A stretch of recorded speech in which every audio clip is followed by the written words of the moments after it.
Cambridge Mast Company is sponsoring World Antimicrobial Awareness Week in partnership with the Swedish and British missions to Geneva because we believe in supporting the fight against antimicrobial resistance.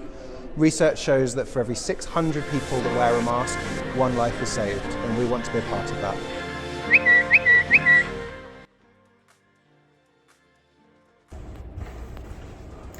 Thank you so much.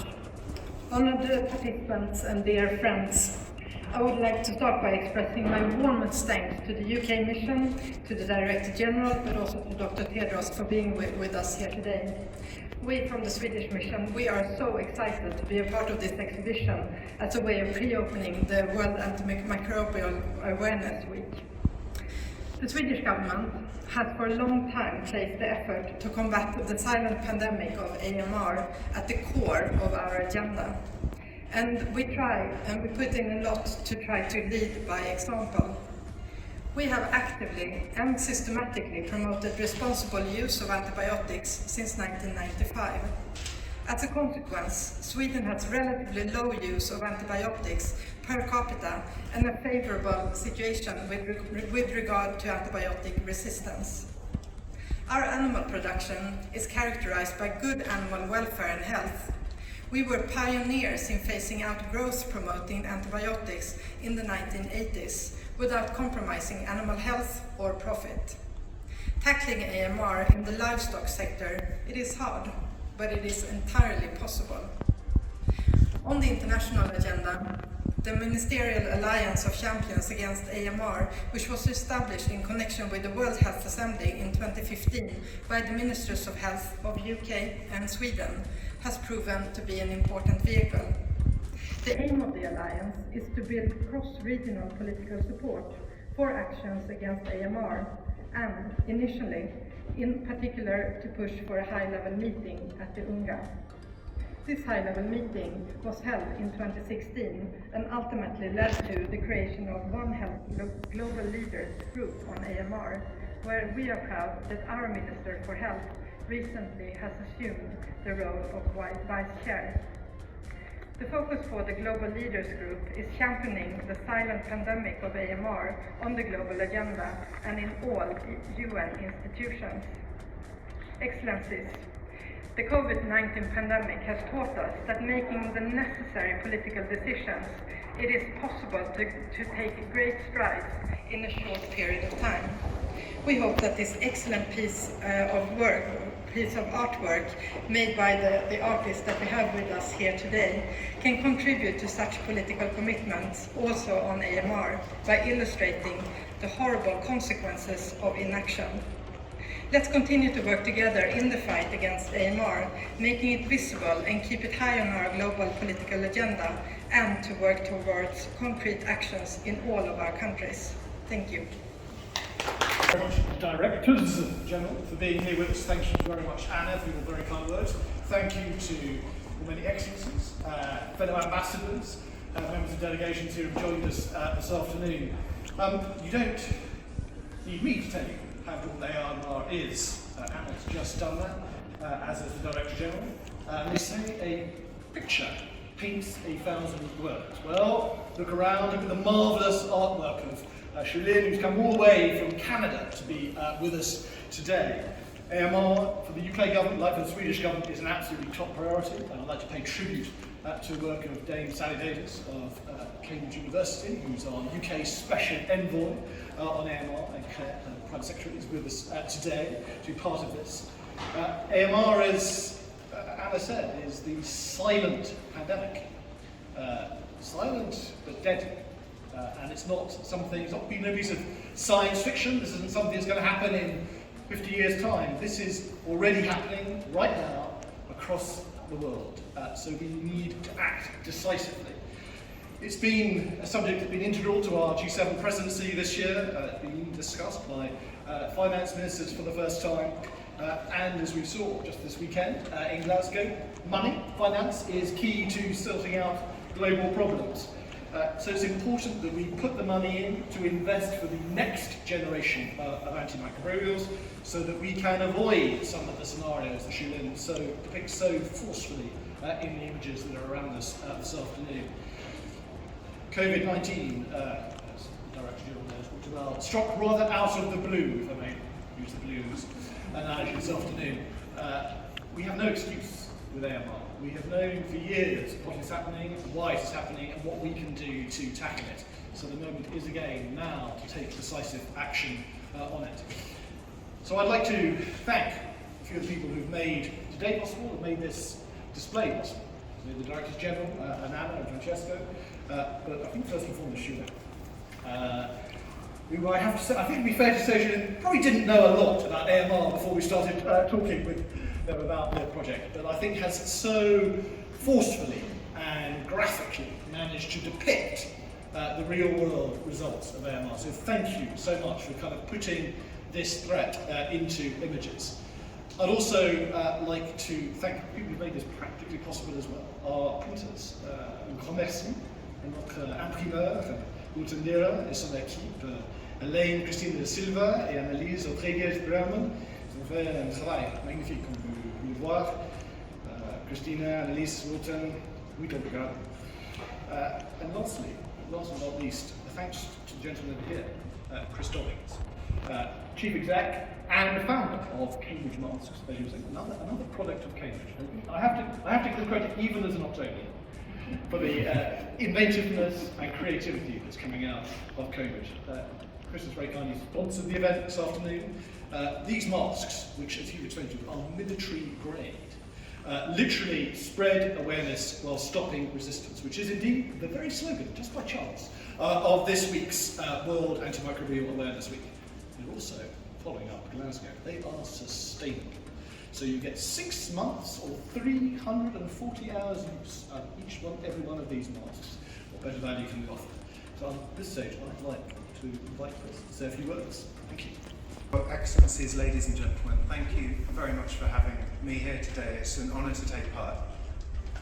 I founded the company in 2015 when I lived in China.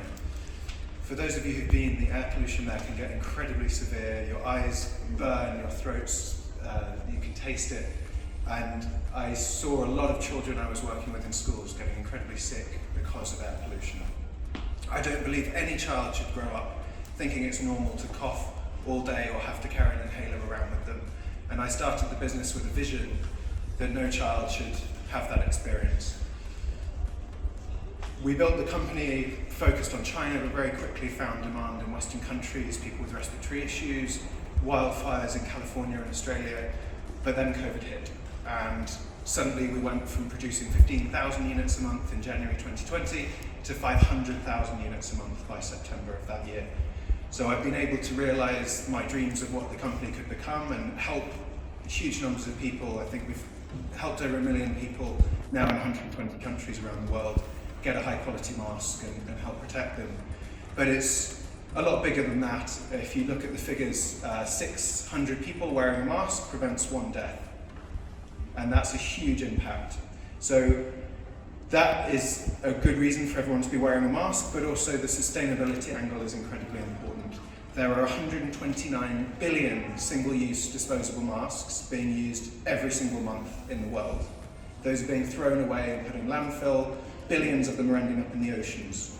And so to prevent that, a reusable mask is a solution that will help protect the planet and promote sustainability. In terms of antimicrobial resistance, it's an issue as serious as COVID. Mask wearing is an important part of that process. If you don't get sick in the first place, of course, the issue of resistance becomes less relevant. So it's as important for COVID as it is for AMR.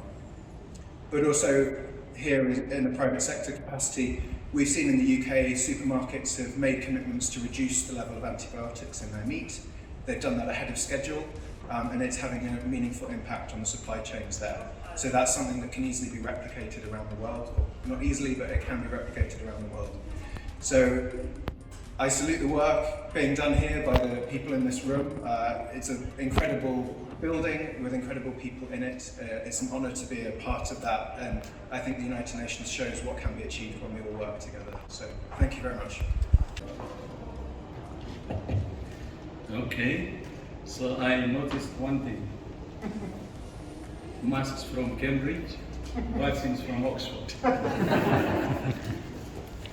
true. So I think Oxford and Cambridge are fighting now too to outsmart COVID. Yeah, thank you. Your Excellency Ambassador Simon Manley, Your Excellency Ambassador Anna Jarfeld, Director General Tatiana Barovaya, Excellencies, dear colleagues and friends, I congratulate the United Kingdom and Sweden for this initiative and for bringing this exhibition to Geneva. So thank you very much. Tack så mycket. You two countries are global leaders in the fight against antimicrobial resistance, including through the Ministerial Alliance of Champions Against AMR. I'm particularly grateful to Wang Shuoli for the canvas we see this evening, for using her talent to draw attention to this critical issue. So thank you so much. As you know, WHO is a technical agency. Our job is to use science and evidence to address global health threats.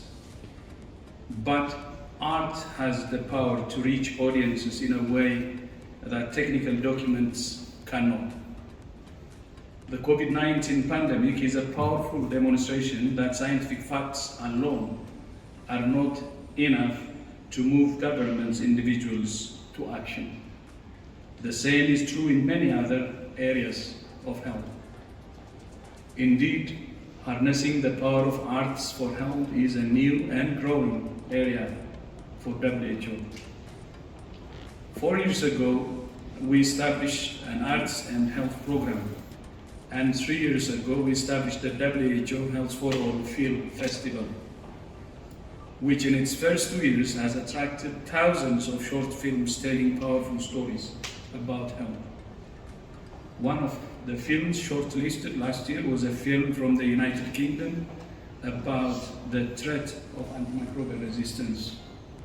And indeed, it was a British scientist, Alexander Fleming, who discovered penicillin, the world's first antibiotic. That discovery and the subsequent development of other antimicrobials have saved millions of lives. Modern medicine depends on these drugs for a host of medical interventions and procedures, including surgery.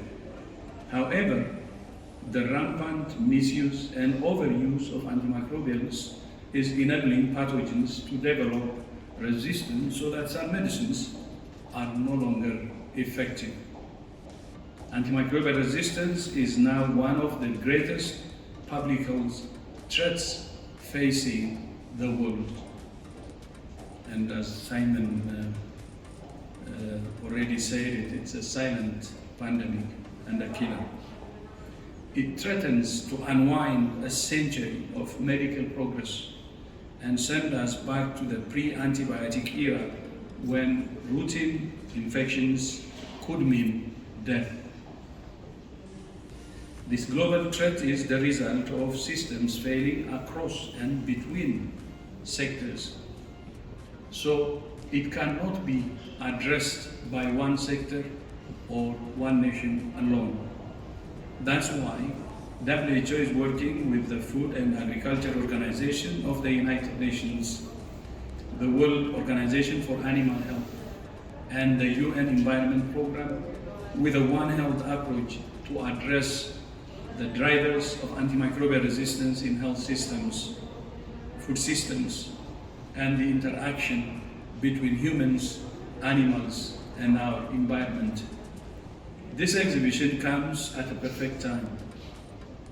The Thursday marks the start of World Antimicrobial Awareness Week, which runs from the 18th to the 24th of November each year. This year we have chosen the theme, Spread Awareness, Stop Resistance, to understand the point that one of the greatest threats we face is the lack of global awareness. we have adapted light blue as the color for AMR. And we're asking everyone to go blue by wearing blue and lighting up workplaces and monuments in blue to help raise awareness of AMR. So this exhibition is very welcome and a perfect example of the creativity we need to turn the tide on antimicrobial resistance. My thanks once again to Sweden and the United Kingdom, to Ambassadors Anna and Simon, and also to Shulin, and of course Tatiana, plus Chris, someone I have met today and hope to be your friend, and the Pale Nations, the Pale, for hosting this exhibition. So thank you so much. Thank you.